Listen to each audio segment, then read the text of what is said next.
just to back up and preface this, I will say this is spoilers. So if you don't want to be spoiled for the end of this book, stop listening now and skip to the end.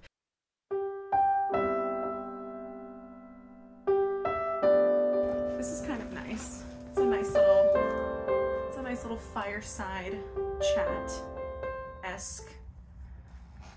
Shall I make this a bit warmer? Oh, hello. I'm Miss B. Hanley, and today I am doing a reading vlog for Orphan Monster Spy by Matt Killeen. This book is one of the final books on the 8th grade summer reading list for advanced. So I have finished the first third of the book. I'm a third way through, and I've been trying to break up my reading vlog check-ins at about, a third way through the book, so I can kind of give you my thoughts as we're going along. So first up, this book is about the Holocaust. It is about Nazi-occupied Germany. Actually, I think it's France or Poland. It's about the Nazis. It's about the Holocaust. It's some very intense things, okay? Our main character is a Jew, and her mother and her are trying to escape into Switzerland when they are stopped by a roadblock, and her mother dies. This happens in the first page of the book.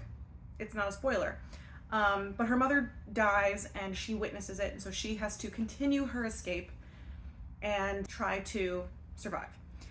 She meets up with a British spy, and she has a little bit of a spy training herself. Our main character, whose name is Sarah, by the way, her mother was an actress. Her mother had to take her out of school when she was still very young, and so while she's at home with her mother undertakes her own education for Sarah and trains her basically in the ways of acting and how to be an actress. Mainly how to show emotions and make it seem like it's real. And so Sarah uses this to her advantage in her attempt to escape the Nazis.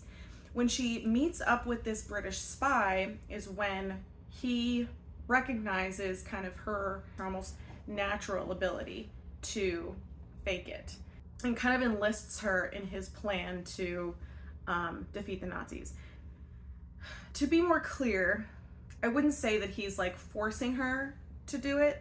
He kind of feels obligated to help her, and she also kind of wants to help, right? At first she's trying to escape, she's trying to get away, but then she snoops around, she does some spy work on her own and realizes that the Nazis are making this a nuclear bomb, basically. They don't call it a nuclear bomb because that hasn't technically been invented yet in the time period, but the way they're talking about it, it's basically a nuclear bomb.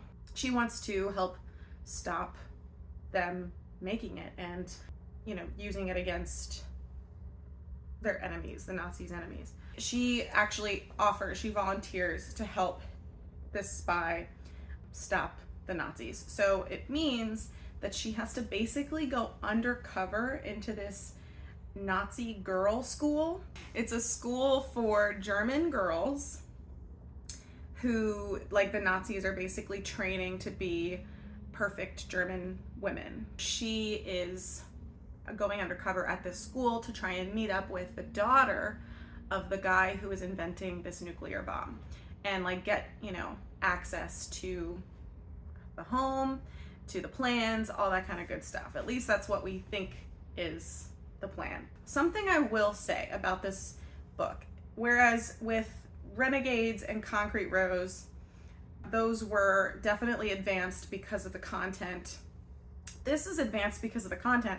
It's also advanced because it's a lot of concepts that are really high level. First of all, there's a lot of German words in this book and a lot of phrases and dialogue that is said in another language, where you kind of have to use a lot of your reading skills, your critical reading skills, to figure out what those phrases mean. Sometimes it'll tell you immediately what the phrase means, but sometimes you have to kind of figure it out through context clues, which can be kind of difficult because some of the phrases and words are not immediately recognizable, being German words and stuff like that. Additionally, there is a lot of like historical background that I feel like I need to know or remember from when I studied the Holocaust in middle school and high school. And that is a big disadvantage to reading this book. If you haven't gotten the education to know about the full intricacies of the Holocaust, of World War II even, it's kind of hard to understand a lot of what's going on. You have to know like where things are, and like the characters in the book, they know how far the Germans have gotten by this point in the book. If you don't know, if you are not really brushed up on your history, you're gonna kind of miss it. You know what I mean? The first part of the book, I will say, is kind of critical. Moving into the second part of the book where she's at the school, it doesn't seem like it's as critical. It does seem where it's starting to like kind of be put more into the background. There's like a lot of things where I feel like I kind of dig back in my memory of what I remember about World War II and the Holocaust. There's a lot of like historical details that you kind of have to know in order to read this book. This one I feel like is the most advanced when it comes to the books on the advanced list, because you do have to have such a brain for the time period.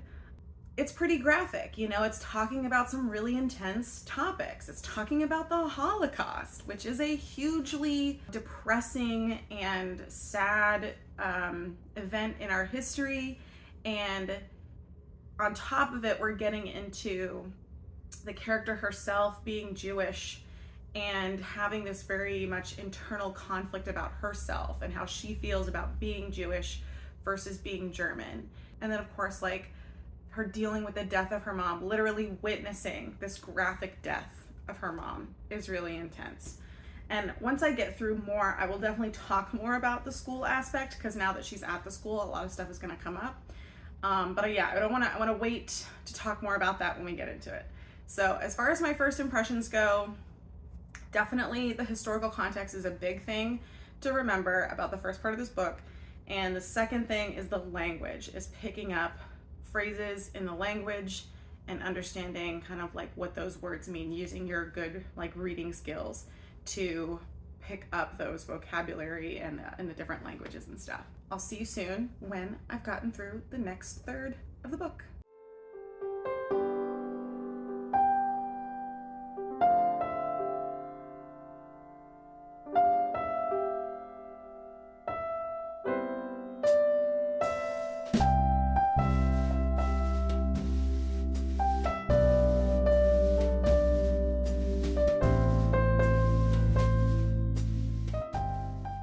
Hello.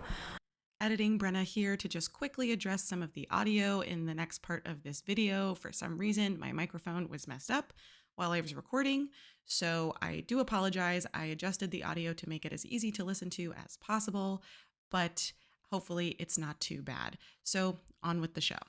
I am back to do another check-in of Orphan Monster Spy. I have read the next third of the book. And I'm like, this book is so intense. I read the second third of the book so quickly. I was like, I really need to just like stop and like give some thoughts on this book first. So I do want to just say I am outside today because my floors are being redone. And so the inside of the house is kind of a mess. It's just not great to film in there. So I'm just hoping that the road noises outside are not going to be too bad. Fingers crossed. We're just outside enjoying some nature, some summertime nature. Hopefully I don't start sweating profusely. So let's just get into it. Let's just talk about the next part of this book. The second third of this book gets so intense and so gory and just so incredibly violent. I think I talked about in my last check-in that Sarah has just gotten to the Nazi girls' school and has been bullied on her first day there in a very violent fashion, and it seems Sarah learns that the staff at the school don't really seem to care what the girls do. They have really just kind of apathetically just let the girls kind of do what they want, especially the girls who are considered the mean girls of the school, the popular girls. It's hard to describe them that way because, like, in the mean girls that I've experienced in my real life are nowhere near as mean as these girls are to Sarah in this book. They are violent. They're Nazi youth. I mean, what else can you say? And they run the school. The queen bee of the Nazi youth at the school puts Sarah through this test, and she passes, I guess you could say. She's strong enough to kind of get through it, but it does create some conflict with her and the girls, and some people are kind of whispering about how she's undermining this girl's power, so to speak. So this girl kind of sets up a plan to get her into an accident so that she doesn't stay at the school and she has to leave. But Sarah is not only been trained as an actress by her mother, but she's also has gymnast training, and she's an incredibly talented gymnast. And in this test, which is a physical trial, it's like a running event that she gets involved in, she's able to kind of outsmart the popular mean girls and fight back. And there's this moment where Sarah thinks that she's killed this other girl who tried to attack her, and it's like she clearly understands the line that she's trying to fight with becoming one of the monsters at this school, one of the girl monsters at this school, and trying to also maintain her self-awareness and self-identity. She has a very strong sense of justice, so to speak. When she fights back against this girl who's attacked her, she's worried that she's killed her. And she doesn't. She just kind of incapacitates her, but it does leave the other girl to have to leave the school. And the queen bee of the mean girls is not happy about this, obviously, but it does sort of set a truce between her and this popular girl. And the whole point of why Sarah is there is to infiltrate this group of popular Nazi girls and get info about their parents. But when she gets this opportunity, you can join our group, but you have to let go of all your other friends at this school. And she's talking specifically about one of the other girls that Sarah has befriended, who is kind of seen as less than because she's, I guess, Polish, or her father isn't as high ranking as the other fathers. She's just basically like looked down on. And Sarah, because she has this intense sense of justice, right? She has this moment of like, well, I could follow my mission and I can do what I came here to do, or I can stay true to this only friendship that I made. And so she lets go. She kind of like lets go of this mission that she had. And so here's where things get a little contrived for me, or a little too convenient. They have a Parents' Day where the British spy that is like posing as her uncle, where he comes and they pick up the girls and they go take them out or whatever.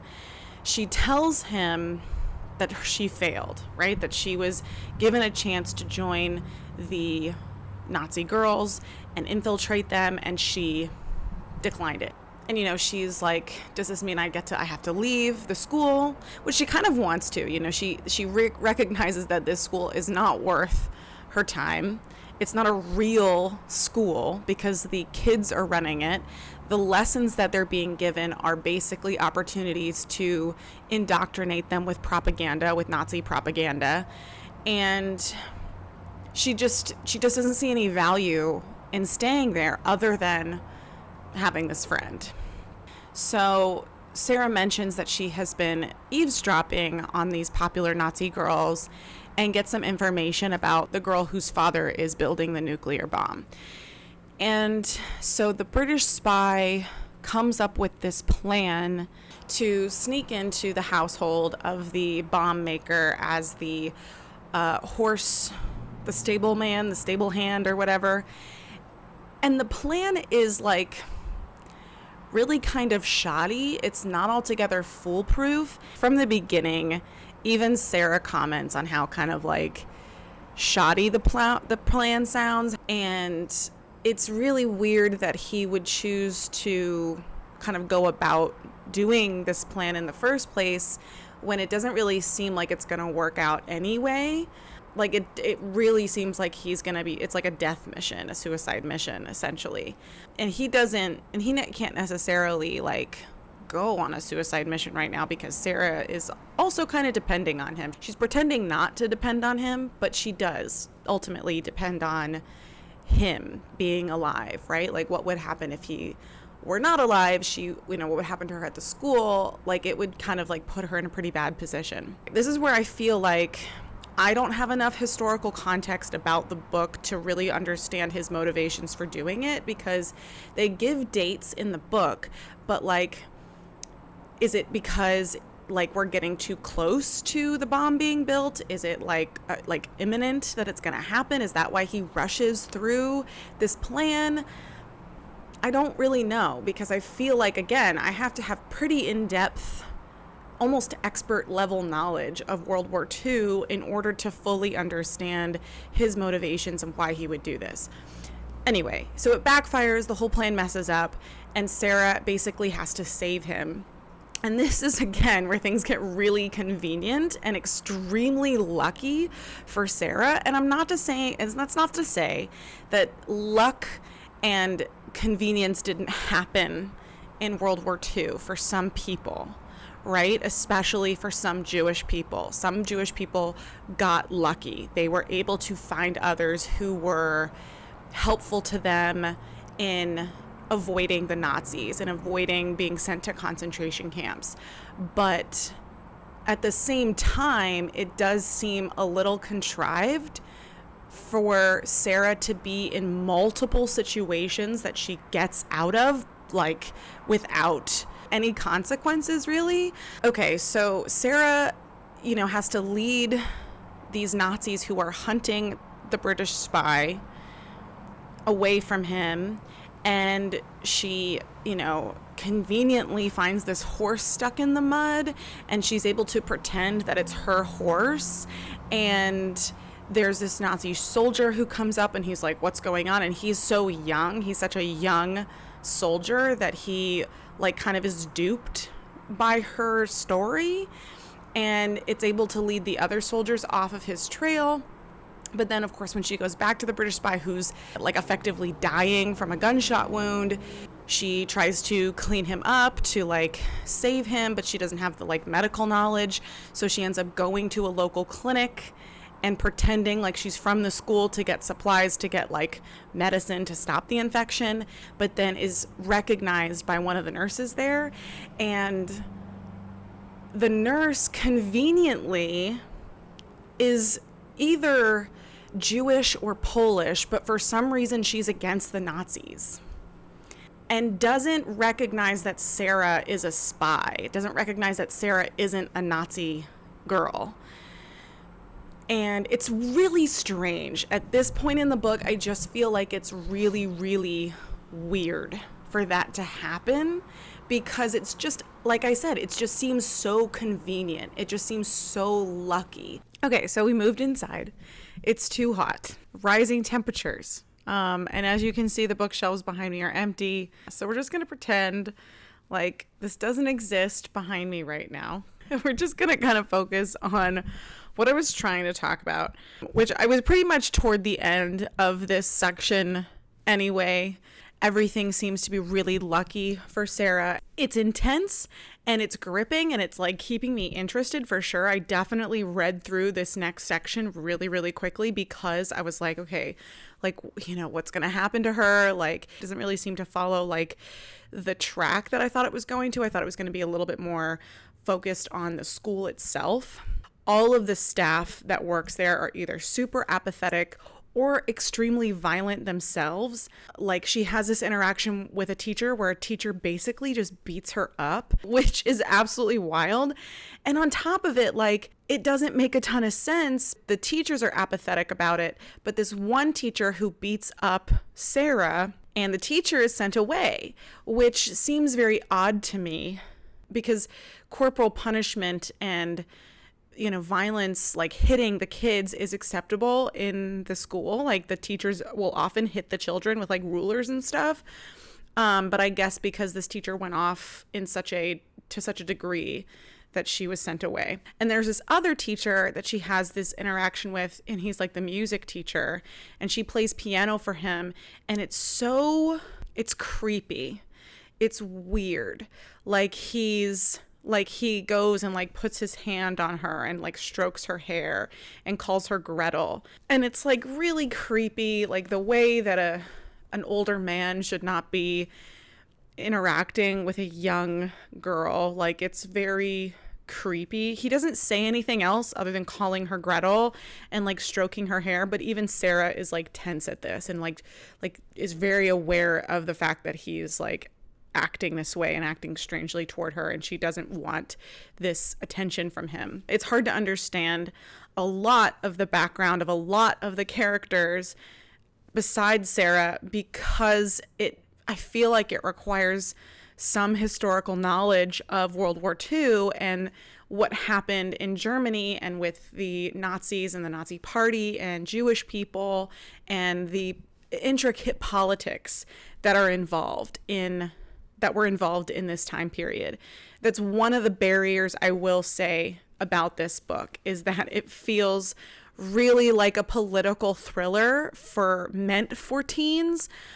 It's not like it's written for teens. It would be interesting to pair this with a lesson on the Holocaust and about World War II and to get into those details. But as like a standalone, to read it on your own, I think would be kind of difficult. Even as an adult, I'm finding it kind of difficult to understand that whole part. I'll see you when I finish this book, and hopefully my new floors will be finished by that point. Okay. Hello. I finished Orphan Monster Spy, and my floors are not finished yet, and so I finished it before I got my floors done, which is pretty awesome. However, I have limited resources, so I'm trying to use as much natural lighting as possible without going outside. So we are faking the outdoors today and giving you the best background that I could possibly come up with. Let's get into my final thoughts on Orphan Monster Spy. This book is very clearly marketed for kids. It's a Scholastic book. We got it from the Scholastic Book Fair. It's obviously, I'm certain, intended and produced and created for young adults, young people, probably I would say high school age, but it's so very clearly written by an adult and probably has the best audience with adults. Because this book does use so much historical background that is not fully explained. There is a historical note at the very end of the book, which I did find extremely helpful, and I'm going to talk about. It's just a little too advanced, if that's what I'm saying. It's not that I'm saying that kids or teens can't read this and understand it. I definitely think that they can.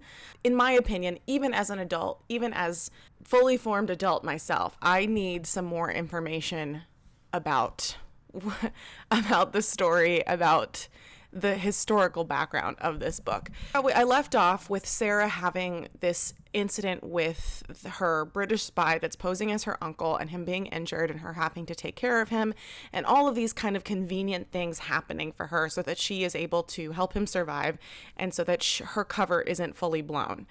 And the conveniences continue when her original mission of going undercover and infiltrating this group of mean girls, I'm going to keep calling them that, she's able to infiltrate the group still. Another convenient plot progression comes up where they, instead of kind of, again, like bullying her or pushing her to the side or even looking down on her for getting into this altercation with a teacher, they like look at her and they're like, oh, like she's so strong, like we want her to be one of us, and so they accept her into their secret society, and she's able to make friends with the girl that she had wanted to make friends with, who is the daughter of the person who is building this atomic bomb. And she's invited over to her house for Christmas break. This is her mission. This is the whole point of her coming to the school, is to infiltrate this guy's house to find out the information about this bomb. So she is able to stay over and meet the father, and everything seems really great on the surface, just like everything else about the way that the Nazis are characterized in this book, and a way that Nazis are in World War II. Everything on the surface seems perfect and beautiful and strong and whatever, but the underneath the surface is this kind of like very rotten and disgusting and insidious brokenness that's happening. Sarah is able to convince the girl's father to take a look at his lab and see what he's working on, which is kind of like, she's able to like pretend, oh, I'm just a silly little curious girl and I just want to know, all these cool things that you're doing, right? But then she starts to realize that her father, the girl's father, is like, he's a pedophile and he preys on his own daughter. And then when he gets sick of preying on his own daughter, asks his daughter to basically bring other girls over to their house so he can prey on them, which is so gross, which is also not where I originally saw this whole book going. I thought it was going to be with like the other guy, the music teacher. So it was kind of like a little bit of a curveball, you could say, like right at the end. Like you kind of didn't really see it coming at all because you never really knew about this girl until she's able to finally make friends with her. But all of the steps along the way showed you that the girl was there was something off about her. She kept kind of having this weird expression on her face whenever Sarah would talk to her or say something to her or ask her questions about her family and stuff. And then the ending is also kind of sensational, I would say. Sarah is able to avoid being assaulted by this girl's father with the help of the girl, which is also really interesting. So conveniently, the daughter decides that this is the moment that she's going to stop the cycle of her father, R-wording her friends. And, this is the moment she's actually going to stop them. And this, like Sarah's so like, she's literally drugged by this guy and set up to be his sexual plaything. And now is when the friend's like, no, I'm not gonna stand for it any longer. It just was so convenient to me. And also able to escape the mansion while simultaneously blowing up his entire laboratory and work that he's doing with this bomb. The thing that's a little sensational for me about this is that she's able to destroy this bomb and escape in time of it exploding without being killed, but she's very clearly had some radiation effects from this bomb, and they never really resolve that. There's quite a few things, I would say, in this book that do not get resolved.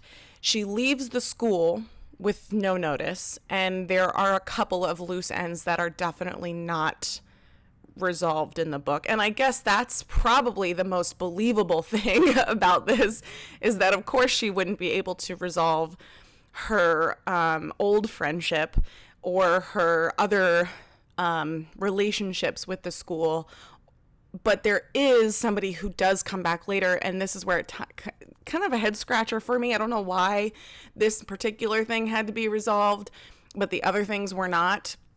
But the music teacher comes back, and he knows that they're not who they say they are. The Sarah and the guy who's posing as her uncle, are not really who they say they are. They must be spies.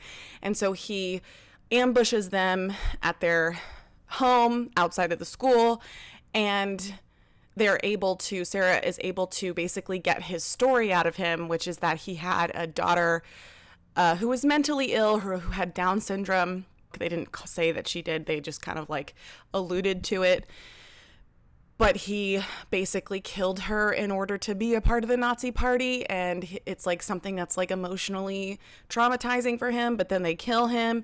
But anyway, that was the one thing that got resolved in the book, which I felt like I would have rather had other things resolved, like the mouse, like the girl that she made friends with. There are other things that left the story open for that and didn't fully resolve that. Sarah also suffers from severe like radiation poisoning from the explosion of this bomb. And I feel like the ending is supposed to make you hopeful that she's going to continue her work with the British spy, but in reality she's probably going to die soon because she's been exposed to like uranium, like a uranium bomb. I wasn't altogether too happy with the ending. I don't know, maybe I'm just putting too much of my personal bias on it, but I feel like as a teen I would have had a hard time understanding it as well. So going into the historical note at the end of the book, he does include a few pages about basically clarifying all of the historical inaccuracies / accuracies of the book. And he does make a point to say that most of this is based in fact. But one of the things that he says that really got me in this historical note was this quote: "Almost everything in Orphan Monster Spy, including the fabrications and story-driven exaggerations, has some basis in fact."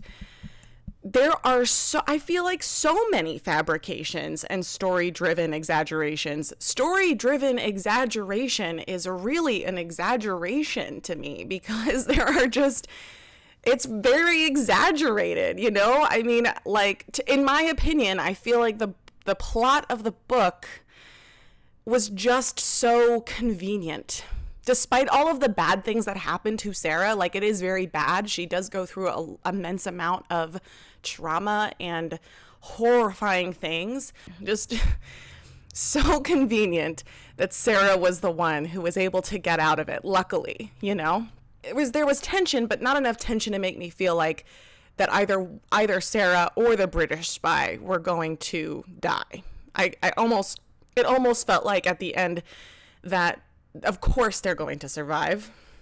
Of course they're going to survive.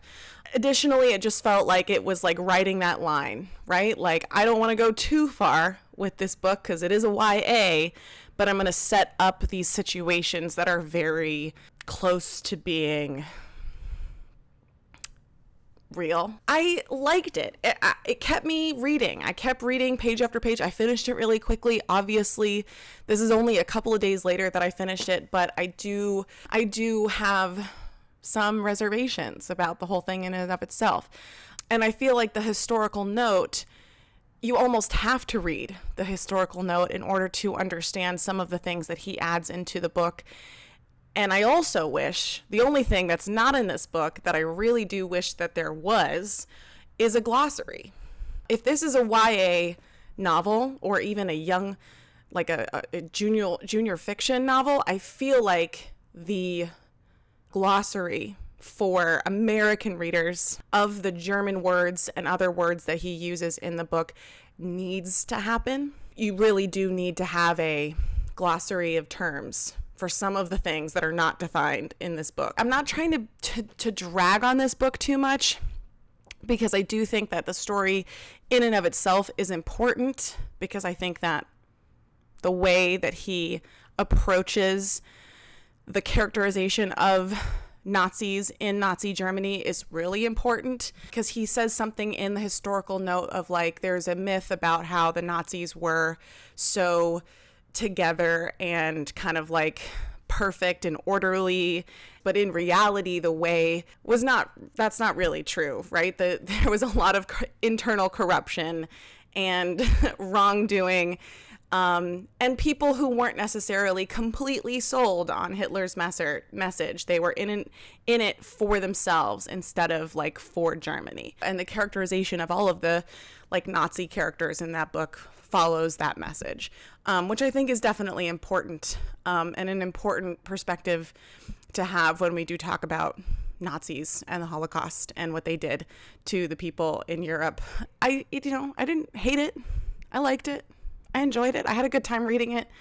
There were just a couple of things that I thought could have been added to make this a little bit more easy to read. Let's just say that. So that's my last book that I have to read for the summer reading list, vlogs. I hope you enjoyed them. I only have one more play to read, actually. I've gone through most of the plays that I want to read for this summer, and that vlog will be coming out soon. And then I'm going to read what I want to read this summer.